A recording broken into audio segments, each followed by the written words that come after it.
Rusia kembali meluncurkan serangan udara ke Ukraina pada Sabtu 3 Juni malam. Serangan kali ini menargetkan lapangan udara dan sejumlah fasilitas militer. Kementerian Pertahanan Rusia mengatakan pasukannya mengerahkan senjata berpemandu presisi jarak jauh. Senjata itu diklaim berhasil mengenai target dan mengakibatkan kerusakan signifikan pada pesawat Ukraina.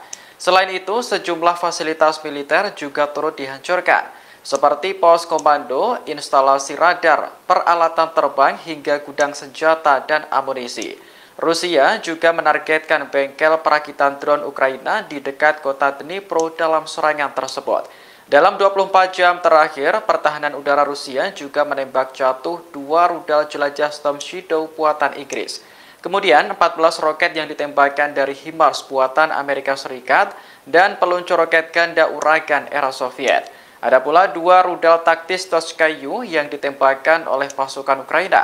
Rusia juga mencatat 21 drone Ukraina dicegat di wilayah Zaporizhia, Kherson, Luhansk, dan Donetsk.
Terima kasih sudah nonton.